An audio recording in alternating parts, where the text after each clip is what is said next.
Police officer తన duty ఎలా perform చేయాలి, తన ఫ్యామిలీని కూడా పక్కన పెట్టి ఎలా పెర్ఫామ్ చేయాలని చెప్పాడు. సుప్రీంలో వయసుకి సంబంధం లేదు. ఒక చిన్నపిల్లాడ ఎంతోమందికి హెల్ప్ చేయాలంటే ఒక చిన్నపిల్లాడైనా పర్వాలేదు, మనం మనసుతో చేయాలని చెప్పాడు. 3 F2 రాజా ది గ్రేట్. ఒక ఏబుల్డ్ పర్సన్స్ ఏబుల్డ్ పర్సన్ వాళ్ళు ఎంత స్ట్రాంగ్గా లైఫ్ మనకన్నా అన్నీ కరెక్ట్గా ఉన్న వాళ్ళకన్నా వాళ్ళు ఎలా గట్టిగా ఉంటారు లైఫ్లో, వాళ్ళ వల్ల మనం ఏం నేర్చుకోవాలి అని చెప్పాడు. తర్వాత F2 ఒక మొగుడు పిల్లల మధ్య అనుబంధం ఎలా ఉంటుంది, ఈ మధ్య ఎలా ఉంది, ఎలా ఉండాలి అని బాగా చెప్పాడు. నాకు తెలిసి F2కి ఎక్స్ట్రాడినరీ సక్సెస్ కారణం కూడా సెకండ్ హాఫ్లో నాజర్ గారు చెప్పే సీన్.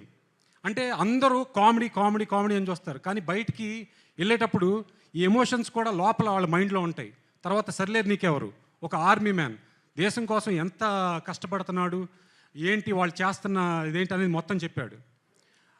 నెక్స్ట్ F3 డబ్బు వాల్యూ, అంటే ఎక్కువ అత్యాసపడితే ఎలా ఉంటుంది, డబ్బుకి వాల్యూ ఇస్తే ఎలా ఉంటుంది అది చెప్పాడు. తర్వాత భగవంత్ కేసరి ఆడదంటే ఆట బొమ్మ కాదు పరాశక్తి అని చెప్పాడు. ఇప్పుడు ఇది సంక్రాంతికి వస్తున్నాం, ఒక గురువు గారి గొప్పతనాన్ని, గురువు గారిని మనం ఎలా చూడాలి అని వెంకటేష్ గారు చెప్తుంటే 100% ఉన్న జనాలు అందరూ ఎంత నవ్వుకున్నా సరే ఓకే మనం నవ్వామని. ఒక పెద్ద హీరో ఒక గురువు గురించి చెప్తున్నప్పుడు వాళ్ళు కూడా 100% మా గురువుగారు ఎక్కడుండి ఉంటారో అని ఒక క్షణమైనా ఆలోచించుంటారు. అలాంటివన్నీ తన సినిమాల్లో చెప్తూ ఉంటాడు. నాకు ఎందుకంటే మేము స్క్రిప్ట్ చేస్తున్నప్పుడు ఈ సినిమాలో ఏదో ఒకటి ఉండాలరా మనం చెప్పాలరా అంటున్నప్పుడల్లా ఓహో ఎంటర్టైన్మెంట్ గురించి ఎంత ఆలోచిస్తాడో ఇలాంటి పాయింట్ల గురించి కూడా బాగా ఆలోచిస్తాడు. So I think he's not an entertainment director, he's wholesome director. అంటే సొసైటీకి కూడా ఏం చెప్పాలి అనేది కూడా ఎక్కువసేపు ఆలోచిస్తాడు. సో థ్యాంక్ యూ అనిల్, నీతో ఈ జర్నీ చేస్తున్నప్పుడు నీ గురించి నాకు బాగా ఎక్కువ తెలిసేది నాకు తెలిసి నాకే. అండ్ ఆల్సో ఈ సినిమా ప్రొడ్యూస్ చేసిన దిల్ రాజు గారికి, శిరీష్ గారు అయితే సెట్లో ఉండి కూడా ప్రతి సీన్ చూసి బాగా నవ్వుతూ ఉంటారు. అండ్ ఐశ్వర్య రాజేష్, నేను తనతో చెప్తా ఉంటాను, ప్రతి గోదావరి జిల్లా వాళ్ళు ఈ అమ్మాయిని మా పిల్ల అని అనుకుంటారు అని చెప్పేవాడు. నిజంగా అది 100% అది ట్రూ. అది తను అంత బాగా యాక్ట్ చేసింది. ఇంకా ఆ బుడ్డోడు, ఇంకా అతని గురించి నేను చెప్పాల్సిన అవసరం లేదు, జనాలు బాగా చెప్పేస్తున్నారు.